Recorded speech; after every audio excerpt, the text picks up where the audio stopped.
Hi everybody. Recording on was it April the 19th, 2026, episode 133. Whatever title I give this one, I don't know. Recording stats. We'll just call it that. Nah. Hard to say. But yeah, thanks. Hi everybody. So where are we are? In the middle of spring. I've now just turned 42. I know well, hopefully I don't look it, but I still feel it. Body falls apart every time I go to the gym for any reason. It's like, oh, I'll do this exercise. Oh no, leg hurts. And it's like, oh, I'll do this exercise. Oh, my arm. It's like everything's falling apart. I'm not even into like the half century yet. But I know that's just something I deal with. But otherwise, yeah, just generally business as usual. The new job's going well. It's busy. It's quite intensive, but it's good. Stuff I do feels quite meaningful. We even had a social on Friday, which was a good laugh as well. So, generally things are okay on that front. Gaming wise, well, unfortunately, this quarter, Q1 and Q2 are just dead for games. I mean, there's just nothing new that comes out, and it's a bit of a dry season. So I'm doing more content in the region of like top 10s and the occasional preview content as well, just to tie myself over. Although we do have a couple of one or two reviews will be in the works. Pinata, a small little trick taker. I can do a quickie little review on that one. Earth Express is getting a preview video. I hope to record that in the very near future and get that out this week, so that should be good. And you probably think this is a bit of a strange thing, but I decided, because I was desperate to just play something new, play a new game that people keep harping about, I'm giving another chance to Nippon. Yep, as in the new Zaibatsu Nippon. I've even bought the fancy version of it as well, so with the organizer and things like that. So thank you Patreons for helping me keep this channel going to be able to do stuff like that. So yeah, I am playing it. I'm playing it solo mainly at the moment, but then I'm also obviously going to get some multiplayer games in this week, and probably this week and next, and we'll see how that goes from trying it out. So yeah, the history of me and Nippon is, I think Paul Grogan taught it to me about over a decade ago, or something like that, about a decade ago, when I was first getting into sort of modern Euros, and I just remember hating it. I remember it being very restrictive, very punishing, not that interesting a theme. But that was 10 years ago, and I said similar things about the first Great Western Trail, and now I have New Zealand on my shelf. Taste can change, different editions can improve rules. I know that this version is different. There have been rules tweaks, there's been like some extra stuff in the game to make life a little bit less restrictive and that, so I'm basically trying to I'm giving it another chance. Fresh mind, fresh outlook. Granted, the designers were, the ones who made Asian Tigers, which I gave a 3 out of 10. I'm going to turn off the rumble on my phone there. That needs to go away. But yeah, so, it may not be necessarily the best starting position, but fresh mind, fresh outlook, different rules. It's been 10 years. Let's give it another chance. And so far, well, I'll just say, so far, it's impressing me more than I thought it would. There are some good things to say about this, but we need to play it more than just solo in order to get the real beat of it. So I'll let you know how that goes, and hopefully a bunch of you, well, I know a bunch of you enjoyed my massive long episode on Speakeasy. Certainly, as I expected, there was the bunch that agree and the bunch that disagree with the thoughts. For the most part, it was kept relatively civil. There were a few occasions where people, like utter fanboys of the game, just would not let anything slide. So, yeah, that had to be I just had to suck that up, basically. But, yeah, I knew that was going to happen when I talk about one of the popular games. Although I say popular, we're talking popular amongst a very niche, loud minority. This is not a game that is played by a load of people. This is a game that is played by a few thousand people in the world, and they just happen to love it. So it's not like this is a global phenomenon or anything. It's just one big heavy Euro that some people really, really like. Go for it. If I get a chance to play it more, I'll try it, but it didn't leave a good impression on me from the first time, and given how much rules investment and teaching and everything like that I'd have to deal with, it's not like it's going to hit the table that often, so, might just have to live with that one. But anyway, yes, other stuff. Channel-wise, I say not a huge amount of video content, but 27,440 subs, so let's keep going. Let's get that to 28 and then eventually 30. That would be lovely.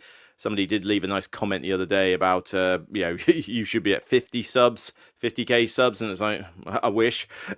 and granted, if I was a super hyper positive rainbow sunshine ponies, about everything, probably would be closer to 50. But now, when you're critical about stuff, you got to accept a little bit of a hurt. And to be honest, YouTube is in a bit of a dodgy state at the moment. The algorithm has changed to a kind of thing where you can't do series of videos easily. It doesn't like that. You need to do long form content in one video. You only have about 24 hours life in a video before it becomes pretty much forgotten to time in terms of YouTube, like getting out to people. And even then, they will only focus on the big earners. If you're a small-time creator, your videos will be lucky to get put in anybody's newsfeed. It really is starting to cripple us a bit.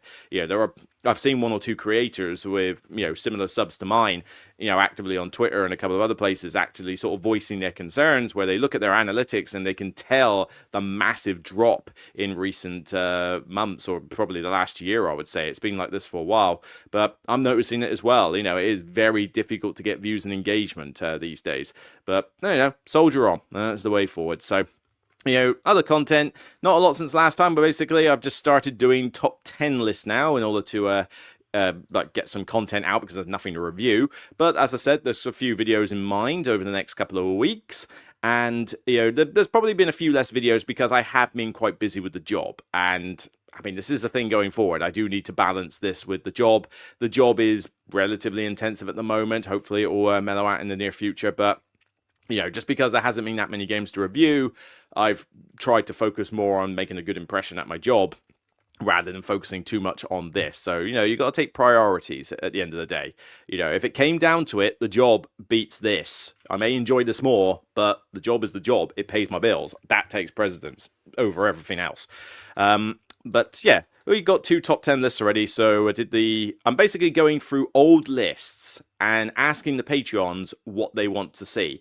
And, a few people have voted. It'd be nice to get a few more of the $5 and up Patreons voting on that. But the idea with this is that you can, basically I put out a list of stuff and you can vote for which ones you prefer me to do.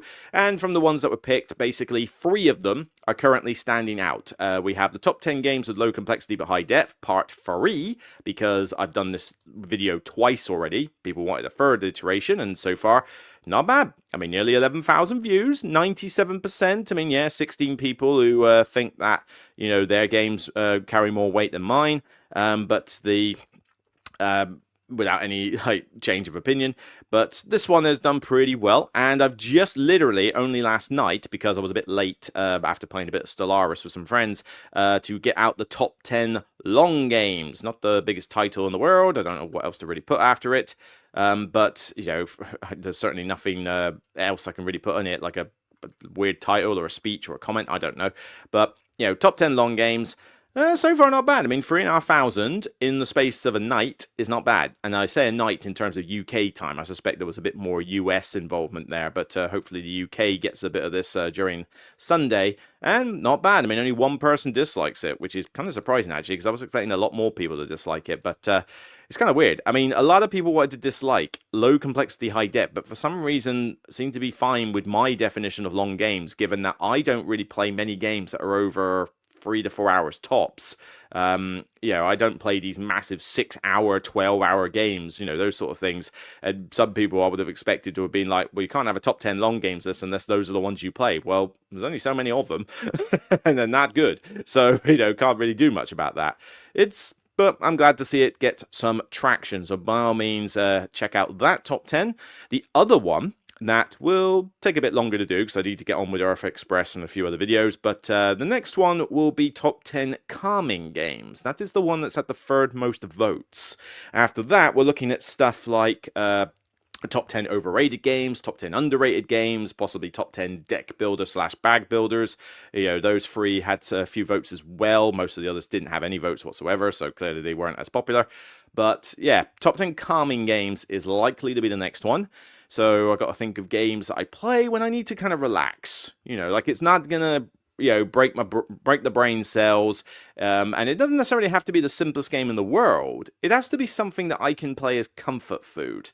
And, comfort food is not necessarily the easiest game ever. It's like, what lets me unwind? And it could be a heavy game. I mean, I argue sometimes that Ark Nova is basically comfort food to me, because I've played it over 200 times. I know the game inside out, so I'm more than happy to just sit and play a bit of that and just enjoy a little bit of the nature theme. And maybe that's going to be one of the aspects. I think nature themes are just in their way very calming. It always is.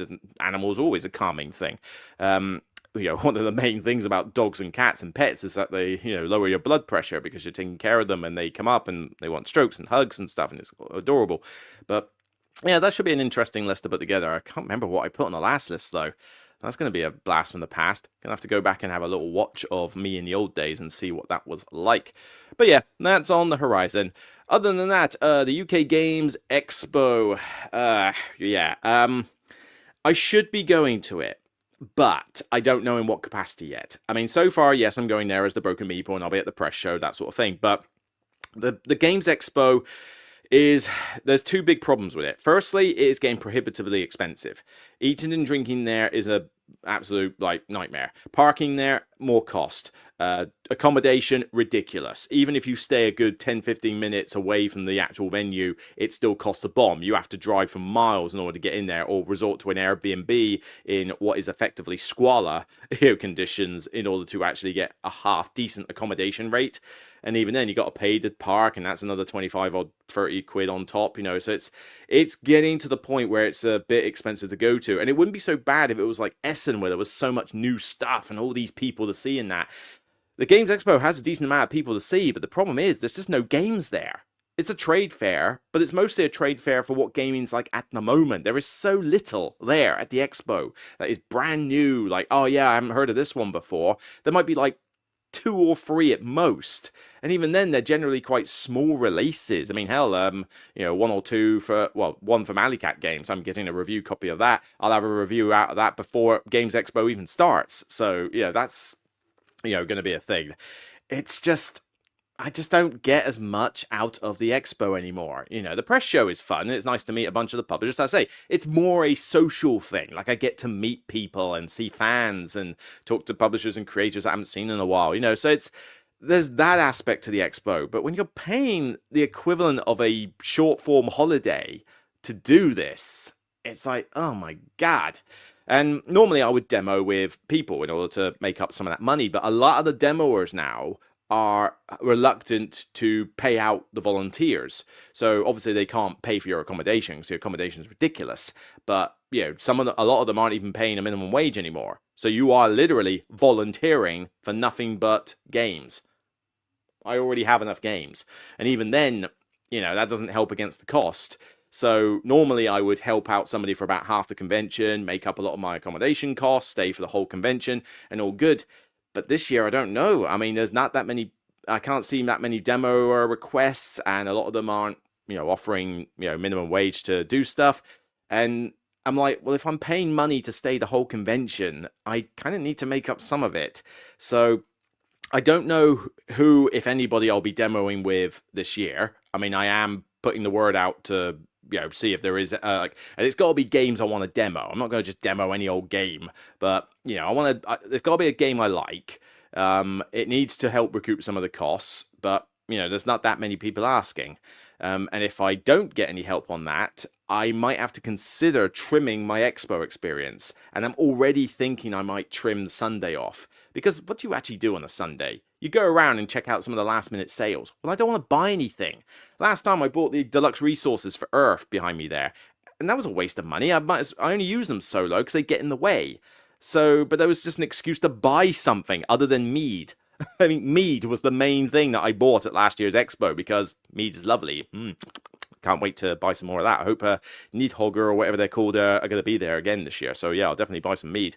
But that's it. And it's like, I'm going to an Expo to buy alcohol. And if I really want mead that badly, I could just buy it online from their website. I mean, it's not like it's like I must go to the Expo to get my source of mead.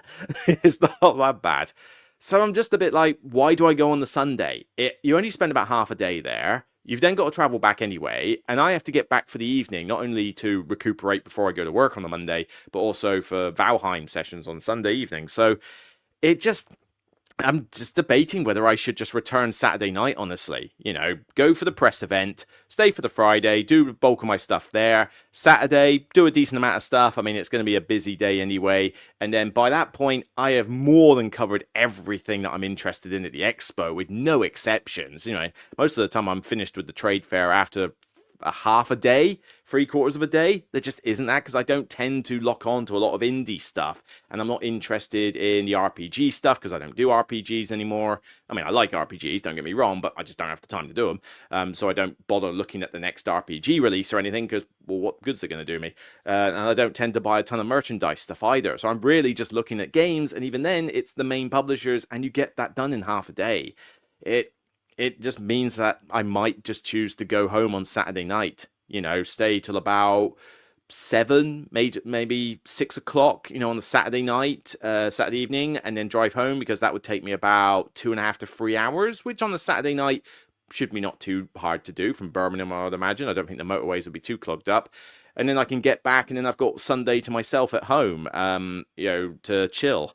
So I am kind of trying to think what I am doing in terms of the expo, but I mean, I'll let you guys know and update, but I will be there. I'm not going to say no, I'm not going to go there, but it just might be in a reduced capacity time-wise. We shall see, but that's just the way with the expo. Essen is expensive. It's, you got to pay to feed yourself there. You got to pay to, I mean, I get parking included there, but the demoers are usually willing to pay out a bit more so I can recuperate some of the costs.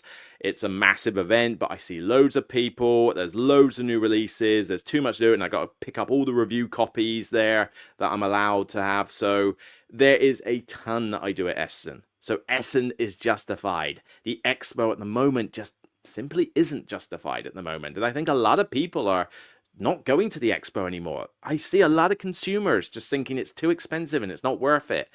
I totally get it.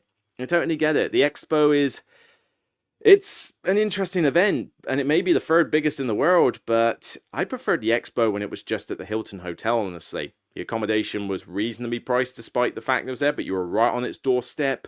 It was just contained in one building. Gaming hadn't blown up out of proportion at that point, so there was still only a few games you had to look at. I just think the expo was better back then. I mean, I appreciate the fact that we got more space in the NEC Centre, but the gaming industry is just, I don't know, it's devolved to a point where it's now just an influx of games, and most of them aren't even worth the cardboard they're printed on. And everything's just prohibitively expensive now. So it's why I've got to be more critical about these things. People say, oh, you're going to be negative Nancy, you don't like anything. It's like, no, I'm just realistic. All right, there's a difference. So, yeah, we'll see about the expo in time. Anyway, let's get on. Let's see, is there anything I played recently? Nothing much that's on the news side, but I did play this tiny little game at a new club in Koshima, Doomlings. And there's things like 20 to 45 minutes, 2022, not exactly that high ranked. It's basically one of those like take that card games. And trust me, this is not a genre I'm particularly a fan of. But you basically play through this timer deck that throws nasty events at you. You play these cards in front of you, which are literally just weird looking micro things with, ha ha and that funny names on them. They get you victory points, they have some special effects, and that's about it, really. I mean, it's, this is supposedly the game mechanics, and it's like, yeah, okay, endgame bonuses and events and stuff are not major mechanics. It's basically a set collection game with a decent element to take that, and I would say take that is actually more than 16%. There is a decent amount of take that in this game, but you draw a certain amount of cards, you play a card in front of you, and then you do its effects, and then depending on what this little card here with numbers on it is set to, that's your hand size you draw back up to. That hand size will quickly dwindle as the game goes on. It is really hard to keep that up, so you find that you have very limited options. Most of the time you're just playing a choice between good card and crap card. There are take that effects which can really hinder you, and if you play this in multiplayer, you feel like you're getting dicked on more than other people. And cool blimey, man, this is meant to be a game that I reckon should take 5 to 10 minutes. We played this as a free-player game, and it still took forever. It had I mean, the two other people I was playing with weren't the fastest ever. One in particular was particularly slow.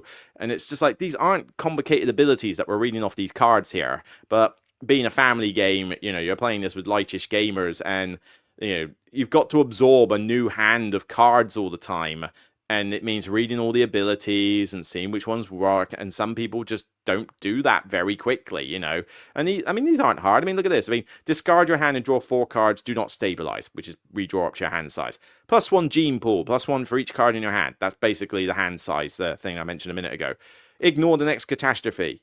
Okay, that's the event thing that turns up. So these aren't major complicated abilities, but some people just take forever to deal with them, and when it's not your turn, you are there twiddling your thumbs. You can't do anything, and if you get hosed, then it takes multiple turns to build yourself back up, and you don't get that many turns in the game. It's just one of those. This is not like as bad as something like exploding kittens or anything like that. I mean, there are occasionally some cool things that you can do with these effects. There is a little bit of tactics that you can do with some of the abilities, but for the most part, you are just playing the best thing you have and just hoping that you don't get screwed over because you've got no way to defend against it, really. I mean, it's got...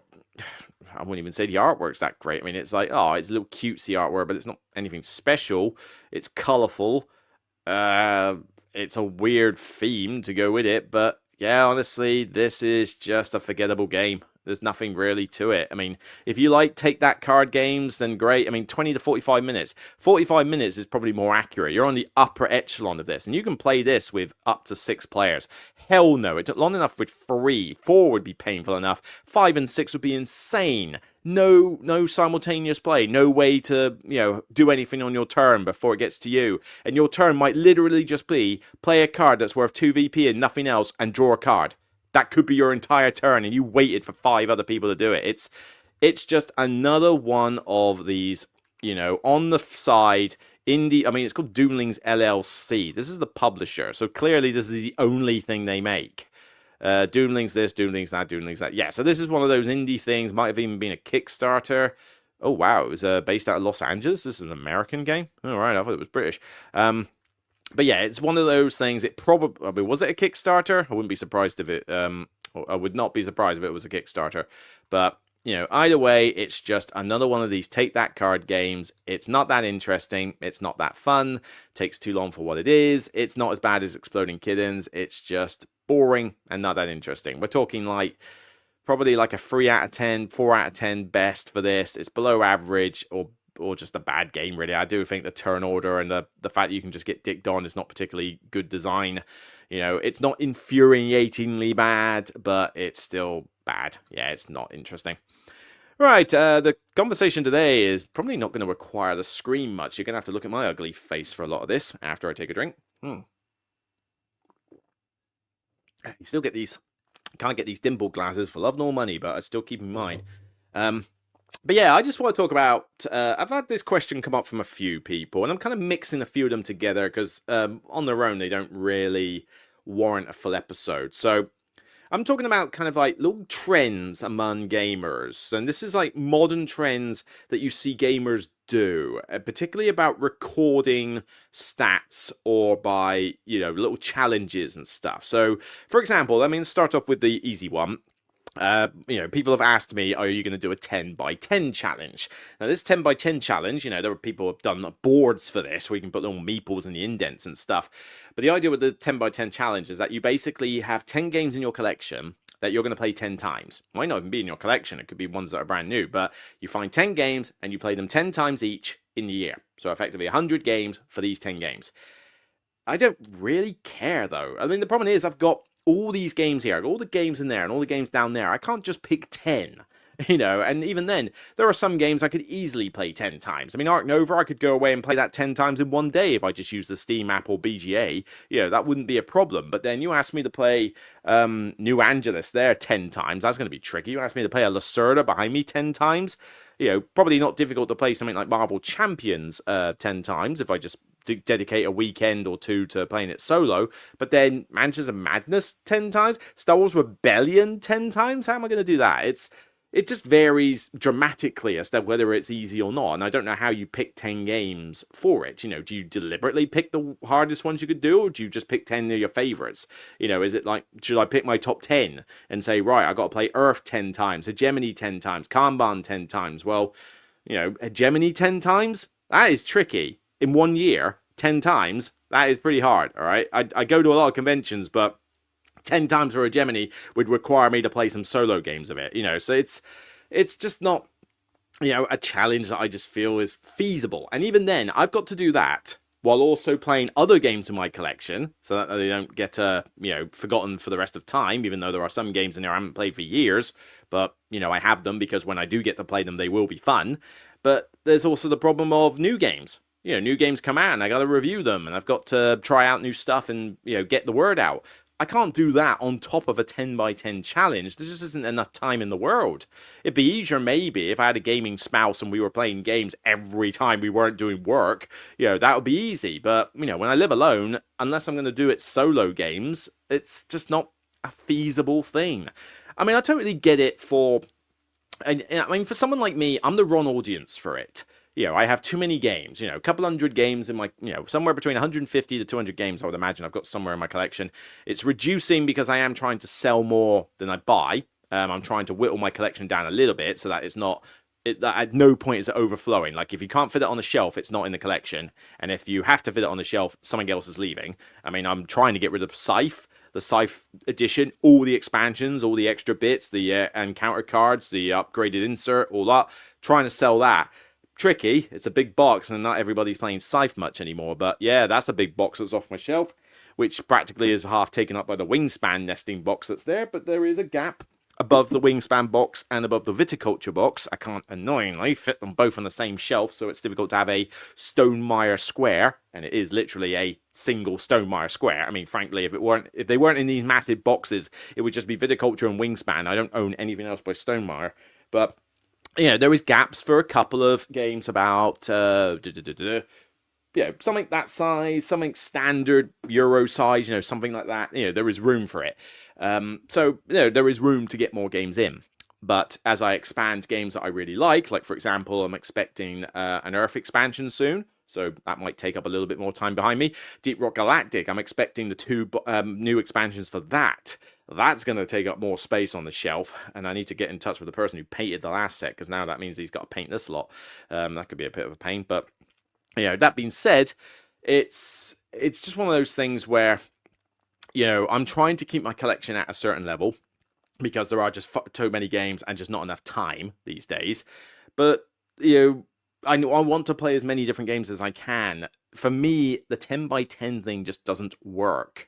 It's not feasible. Now, I totally get the idea of the challenge for, say, small collectors, small collections. So let's say you're a family and you have about 10, 15 games in your entire collection. You could do a 10 by 10 challenge of that pretty easily. You only have a few games, 10 by 10. I think small collections or casual gamers, it's more of a fun challenge because you might only own that many games, and therefore to play each one 10 times would be quite cool for you. You play some new stuff, but you've got those 10 that you really, really like, so you're going to make that the challenge. But it's just not a feasible challenge for me to do that sort of thing. So I'm not that particularly fussed about it. But you want to do it, go and do it. Good luck to you. But it's a nice little idea. There's no harm in it. It's just not something I think is feasible for anybody with a large collection. You just can't just do 10 games. It doesn't work. And I digress. But the other little bits, we talk about, this is one little trend that gamers are doing, this whole 10 by 10 thing. And by trend, I mean stuff you see on social media and people posting up and that. But this is also another thing that gamers do, whether it's online, on social media, or in person. And that is the whole recording of stats of games. Now, I am asked whether I record my plays of games.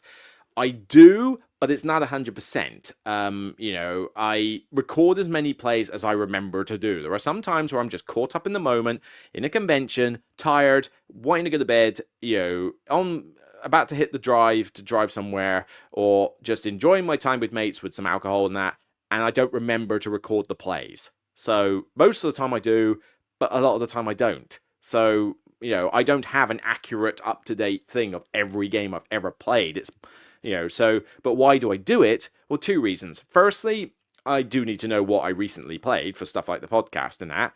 But also, I need to, get an idea of what sort of games I am playing from the collection now and again. So I might think, I haven't played that in a while. It would be nice to bring it out again. So there's an element of rotation that comes in, but only so much. It does allow me to kind of get an idea of what games are being played at clubs, because I don't always play my games at clubs. There'll be other people who bring their games, and if I notice that, for example, take an example out of nowhere. I don't know, Century Spice Road. Let's just say I end up playing a bunch of games of that. Well, I don't own the game. So if I end up playing that a lot in the last year, then that sort of shows, well, it's still going popular. People are still playing it. It's still requested by a lot of people. So that kind of thing is, interesting information. And that's about it, really. I mean, there was a defense mechanism a while ago where it was done purely to satiate the trolls, who basically claimed, oh, you don't play this game at least 20 times, therefore you can't have an opinion on anything. Those people are going, well, wick. But it was a case of, look, I am playing this a bunch of times before I review it, you can see. But the problem is, because I don't record all my plays, it's not 100% accurate anyway. And it's, why am I doing it? I'm just doing it to basically, why am I trying to use it as a defense against a bunch of trolls who have no interest in watching the stuff anyway? They're just using any excuse to poke, to try and cancel the show, basically. So it's just not something I care that much anymore. At the end of the day, I play stuff enough times to get it reviewed, okay? How many times that is for a game will vary by game. You don't need to play Ark Nova 20 times before you review it. You could play Sushi Go 20 times before you review it because it's nice and quick, but you really don't need to play Sushi Go 20 times before you have a pretty good opinion on how the game works. You don't have to talk about game balance. You can still get a feel of the game. I mean, the amount of flack I got from people going, you can't possibly say anything about Speakeasy because you have only played it once. And it's like, that's what first impressions are, you moron. It's like, that's not how, it doesn't have to be a full review. It can still be your initial thoughts. Your initial thoughts can still be influenced. They can still be subject to change. I've said my piece on Speakeasy. If I play it a second time, I might change my mind about certain things. That can happen.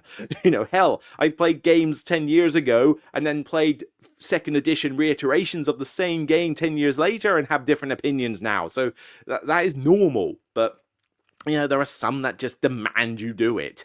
So it was half a defense on that and half more just a personal thing. But nowadays, it is literally just a personal thing. It's like I record them just to get a rough idea of what I'm playing, how often I'm playing games, obviously, because I got to factor in how much time I've got on that. And it's not anything that drastically important, but frankly, I don't really care how often you've played a game. You could have played a game 10 times and have an opinion. You can play a game 100 times and have an opinion. But if you come out of the woodwork and say that your opinion is better because you've played a game 20 times versus someone who's played it 5, then shut the hell up, because I am not in the mood for that kind of, bigotry, elitist nonsense.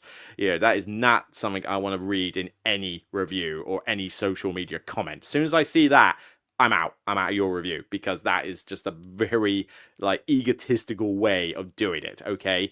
I have played Ark Nova 200 and something times in my day, alright? As a mixture of online and offline. It does not make my opinion any better than anybody else's who's played the game and has their opinion on the game. You could have only played it 5 times, and you say you hate the game because of X, Y, and Z. Cool. You have an opinion.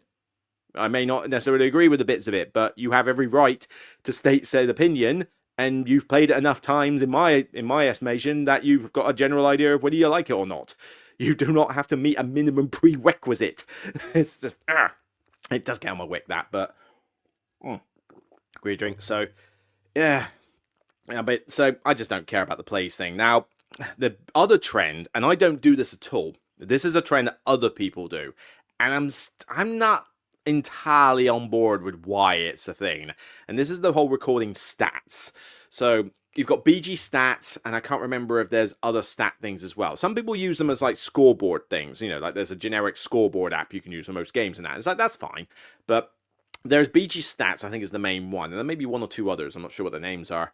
But this is where people record everything about the game. So what day is it? What time is it? What game have I played?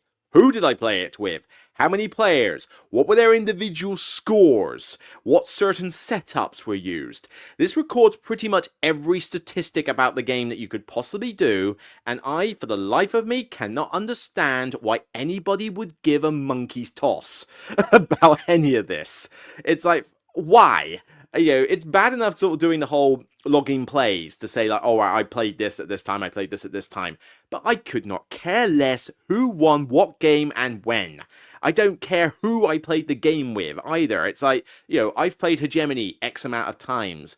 I do not need, I mean, do these people like sit on an armchair or on a rocking chair in the middle of their back garden or something and go, you know what, I'd just like to unwind and get out of the rest of the day, and for that I'm just like gonna sit here and look at my previous stats and just go, ah, yes, I remember that game, that one game of brass, oh, that was a good one, yeah, that Michael, that crafty little git playing those trains, the game sounds boring even when I'm trying to mock it, but yeah, seriously, it's like, what is the deal there? And I've just noticed that ring light is constantly in my glasses, so I'm going to take my glasses off for the remainder of this. All right, cool.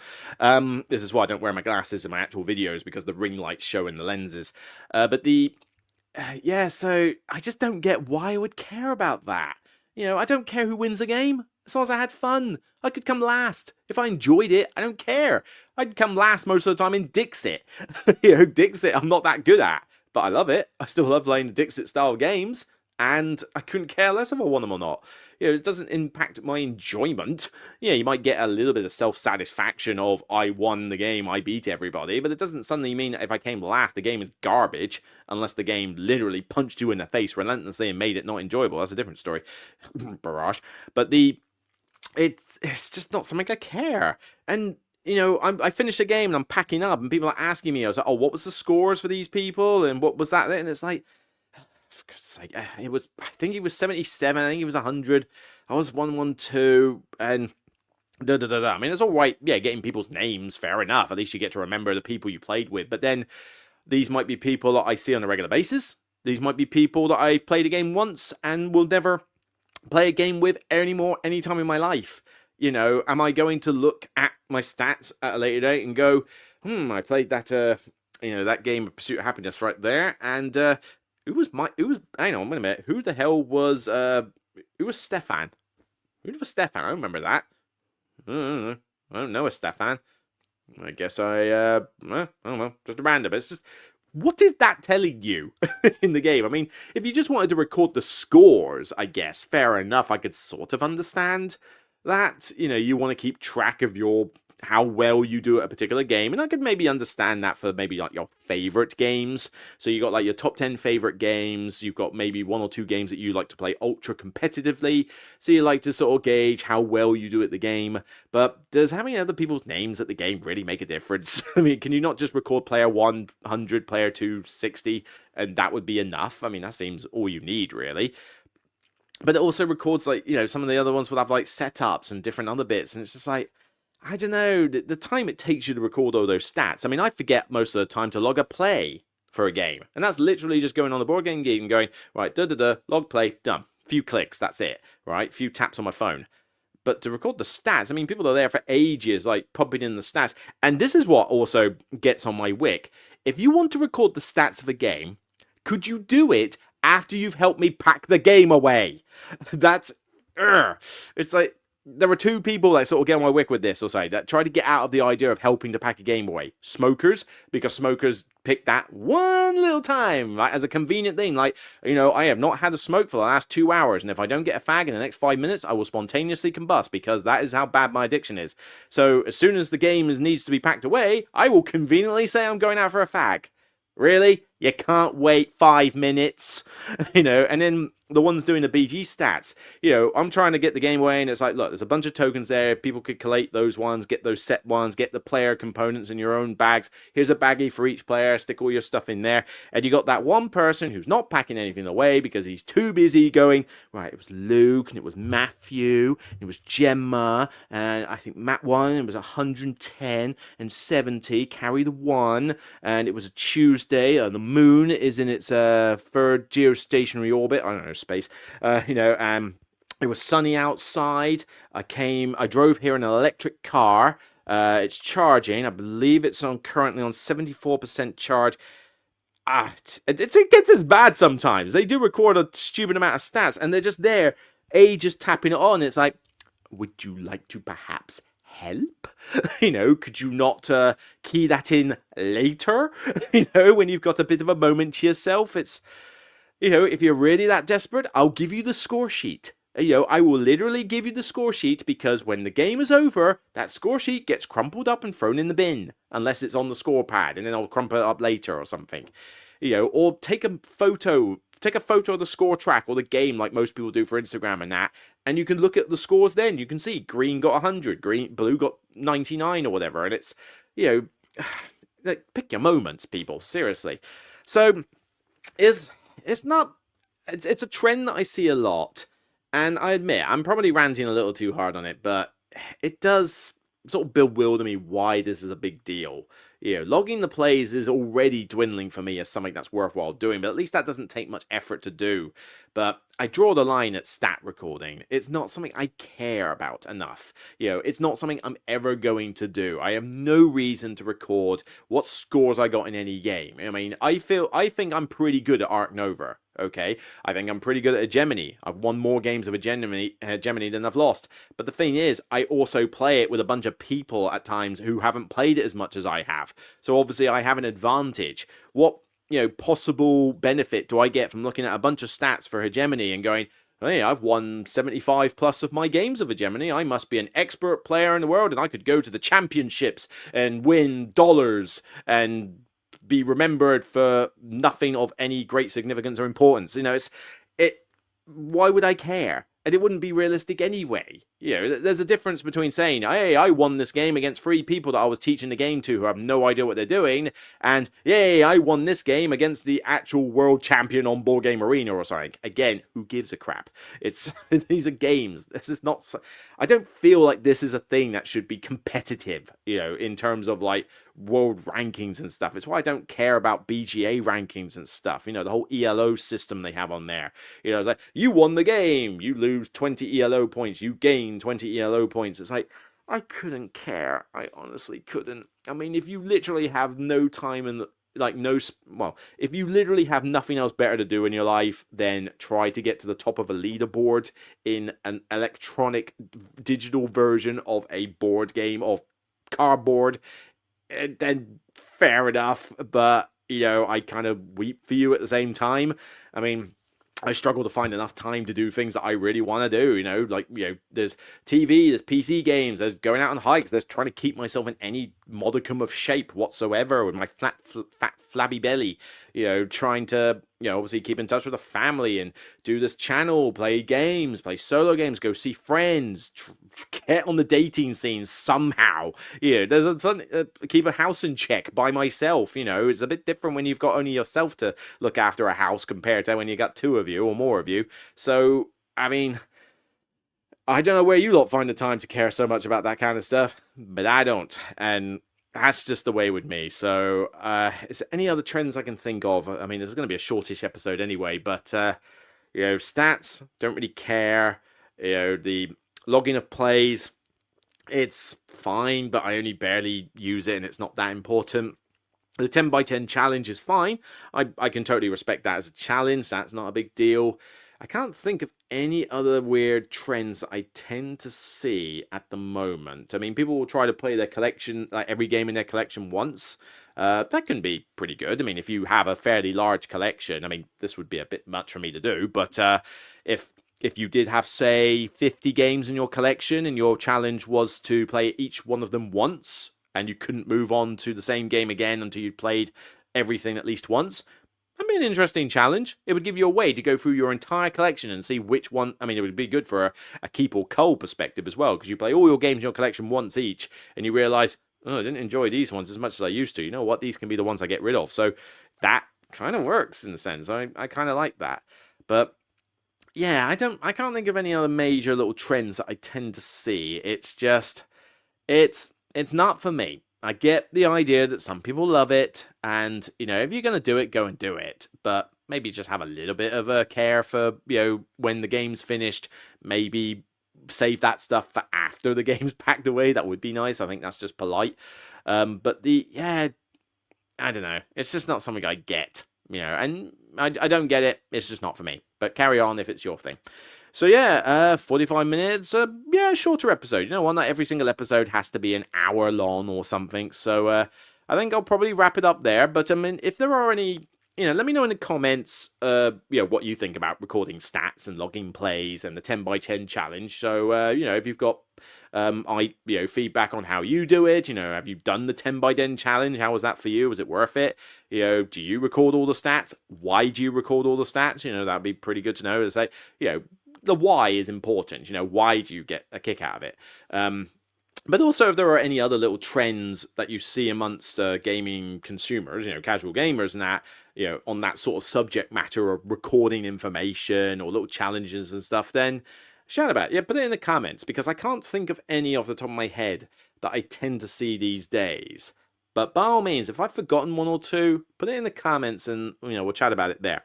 So anyway, that's it for me on this episode. I'm going to sign off here. I'll see you again in 2 weeks, and I'll keep you posted about what I want to do at the Expo, and look forward to my videos on, the top 10 calming games in Nippon in the long term, but in the shorter term, a review of Pinata and Earth Express. I was meant to get a copy of Stone Saga to look at. That never happened, so, that was a bit of a shame, but not a big deal. It's a very niche Kickstarter game, so honestly, if I don't review Stone Saga, I don't think it's really I'm not really gonna lose any sleep over it, because I doubt many people would even watch the video. It's too niche a game. And I was supposed to get a copy of Lands of Evershade as well. I was supposed to get that at the end of March, and I still haven't got it now, so I'm chasing them up to, chasing Awakened Realms up to see if I can get that copy, because I did want to actually play through that. And we'll just see what else there is. Eventually games are going to get started to be released. Oh yeah, the one game, I think it's called Foxglove House or Foxglove River or something like that. I can't remember what it's called. Maybe let's be fair. Let's be fair to Alley Cat Games. What was it called? It was called Fox something. Fox Paw, Fox and Hounds, Fox Chickens, Fox Matters, Fox and Hound. Wow, it was all Fox and Hounds. Fox on the Run, isn't that a song? Yeah, Fox on the Run. Yeah, it is, isn't it? Anything else? I can't see it. Hold on, let me load up Alley Cat Games. I'm going to do this before I sign off. I'm going to find out what this is, because it's only fair. All right, upcoming games. Here we go. Let's see, they got the Arborea Corruption, Adra's Dream, Baghdad, Tinderblocks, Ardia, Camilla, Tic Tac. Really? They don't have it on their website? Hang on, I will load up my emails. That'll be work. You won't be able to see it on the screen, but yeah, let's load up my emails. What was it called? It was called Foxglove Farm. That was it. Yes, Foxglove Farm. So that one is one that's going to be on its way to me, and I shall review that one accordingly. So yeah, there's videos to come. But obviously, just bear with me the fact that this is a fairly reduced period, so there are less videos that come out in the first couple of months from me, but I do wish it was more spread out, because it is very hard to keep up with a lot of the Essen titles, and I think, especially with the new job, I think this year, when it comes to Essen reviews, I'm going to have to do some very short form versions of the reviews, and maybe really tailor which ones I give full reviews to, because to do a full review of that many games at Essen is just impossible. So I'm going to have to find another way of dealing with some of the games there. Like, if it's a review copy, I can give it time. And if it's not, it's going to get a short form podcast review or something like that. Something quick. But we'll just have to see and cross that bridge later on. So take care. Enjoy the rest of your April. And I will see you in May, I guess. Yes, I will see you in May, around the bank holiday weekend season in UK. So take care. Remember, it's only a game. And I'll see you in the next Broken Meeple show. Have fun, everyone.